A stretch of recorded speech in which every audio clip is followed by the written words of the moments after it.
You are listening to the Healthy Leader Podcast with Tracy Fisher, episode number 8.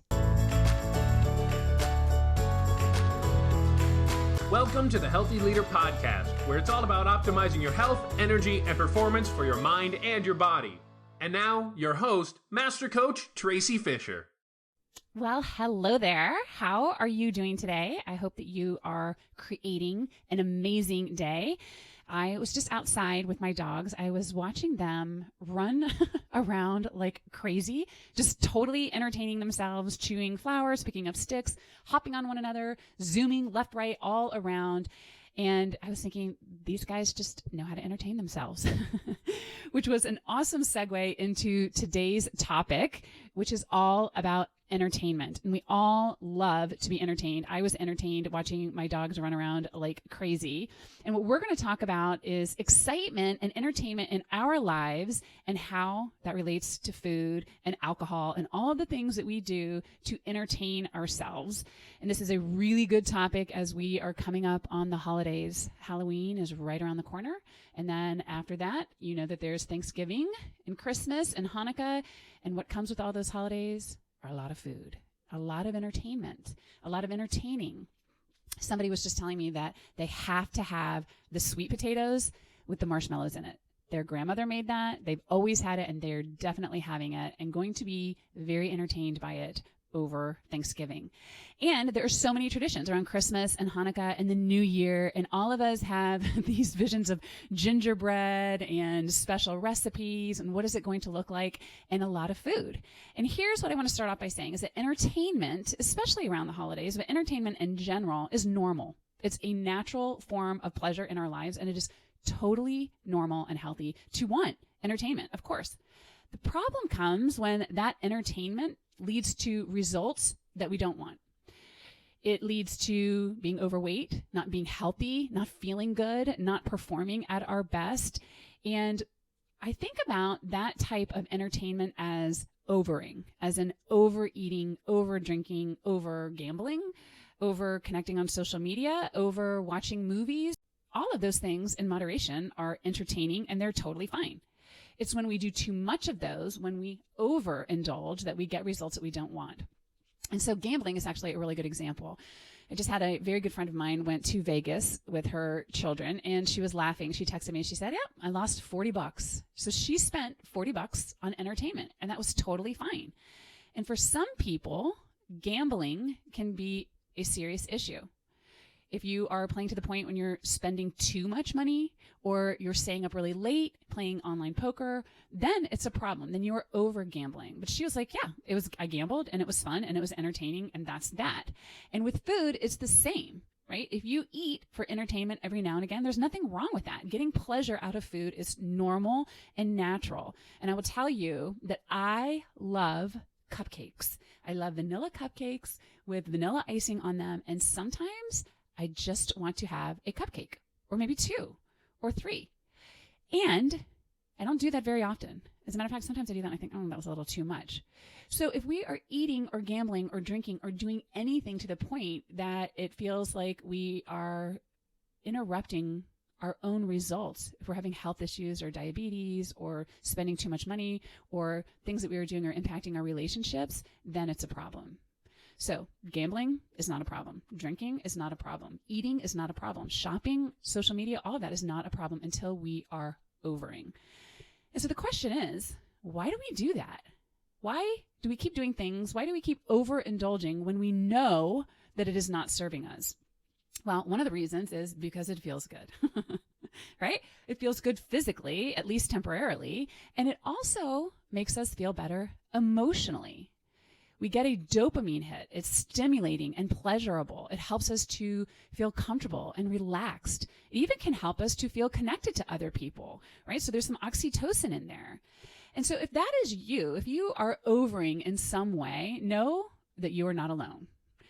And another reason that we are overing is that we have been taught to comfort ourselves in certain ways, and specifically with food. And we've been taught that by well-meaning parents. So if you've ever seen those videos where kids have birthday cake, maybe it's like their first birthday party for the very first time, they don't even know what frosting tastes like until their parents put it in their mouths. And then they are like, oh, their faces are like, what is that? And then that turns into, give me more of that. I want more of that. And then we see kids begging for candy in the grocery store. And there's so many videos on YouTube about kids sneaking into the closets and sneaking candy and sneaking food and getting caught. And we do that as adults too, don't we? At least I know that I did. I would sneak candy out of my children's candy bag. I loved candy corn back then, and I would just sneak it out of their bags. And we also kind of just finish up our kids' plates. They don't finish their food, we finish that up. Or we have an extra drink that we know that we really shouldn't have. Or we stay on social media a little bit longer, or we stay on Netflix a little bit longer. And even though we're not necessarily sneaking, in the back of our minds, we know that we are doing something that is really not serving us, and it doesn't feel right. It feels like we're sneaking in some way. And there's a difference between having candy and then sneaking it, or having a drink and then feeling like we're sneaking it. Like, we know the difference. And here's the thing. Food and alcohol and social media and gambling and shopping and all of these things that we can overindulge in are woven into our culture. And it's especially true with food and alcohol. We celebrate with food and alcohol. We do it daily, and we do it with weddings and anniversaries and birthdays, and even for just making it to the end of the day. And we also gather around food in difficult times as we mourn the loss of a loved one, or we comfort a friend. And also business happens around food and alcohol, right? Communication and connection and big deals in business happen around food. We have coffee, we have drinks, we have lunch, we have breakfast meetings, we have dinners. It is such a huge part of our culture that we barely even notice it, let alone question it. So it's not surprising that many of us are used to using certain things as entertainment. And it's not surprising that those things can end up becoming things that we overindulge. And it's interesting to note that our brains are literally hardwired to seek out both food and social connection for survival. And so we have natural instincts to eat and to drink and to band together and to connect. We hunted and gathered together. And that was, and it still is, a really good thing. Except now we have almost unlimited accessibility to food and to alcohol and to the internet and to connecting and social media and all of the things that are good for us. We have so much access to them that it is so easy to go into overdrive. We can order food on our phone and have it there in minutes. We can have it delivered to our door. And not just food, but supersized food that tastes really, really good.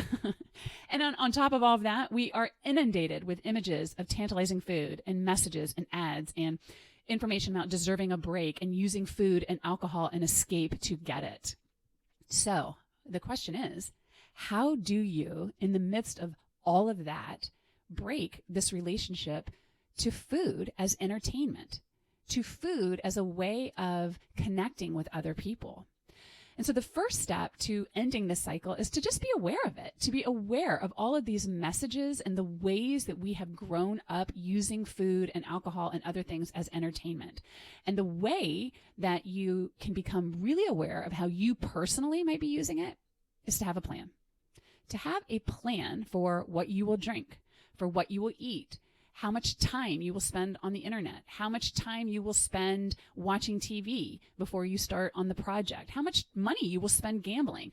You decide ahead of time. And when you do that, it becomes really obvious when you go from just doing what you had planned to overdoing it. And then it becomes obvious why you are doing it. You'll notice at that moment what the inclination is. Maybe you are bored, or you're feeling stressed, or maybe you just need some downtime, and it has been your natural inclination to go to the internet, or to turn on the TV, or to have a drink, or to eat something. And creating that space and knowing why you are overindulging is really important, because then you can fix it. Instead of constantly overing, whatever that overing is for you, you can find your quote unquote entertainment elsewhere.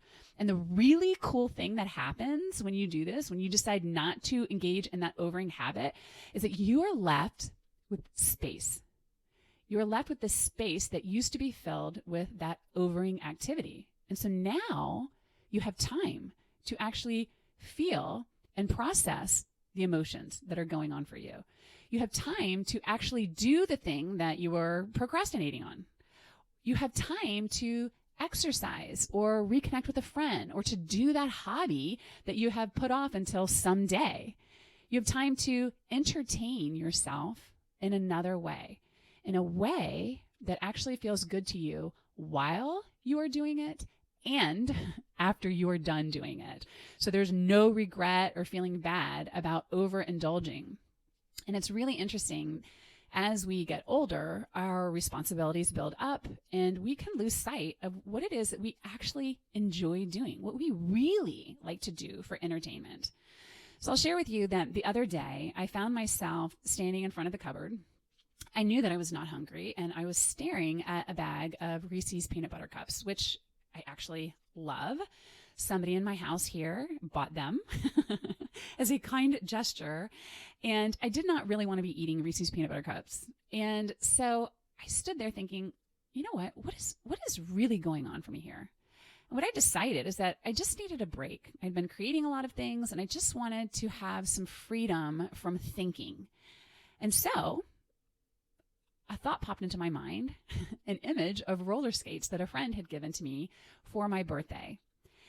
And I wouldn't have thought of those roller skates if I hadn't paused right then and thought, okay, what is really going on here? What am I really looking for? Instead of entertaining myself with Reese's peanut butter cups, I'm going to roller skate. And you know what?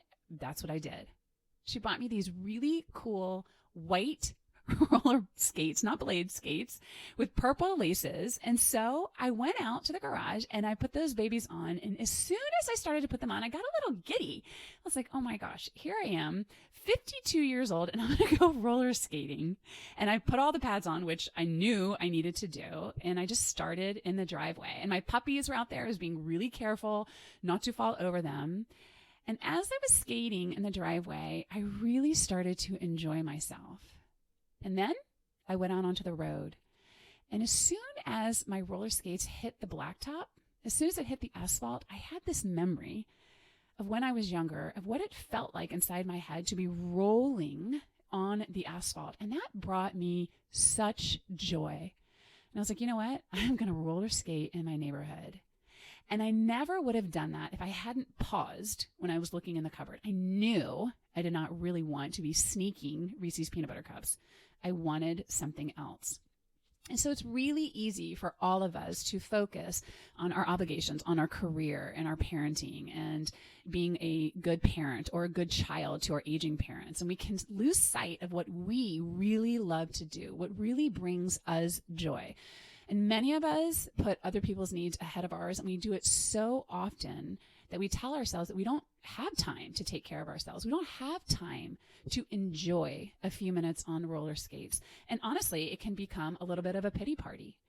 And so when we stop overeating, over drinking, over Netflixing, over social media, over shopping, whatever our overing is, all the reasons that we are overing can come up for us.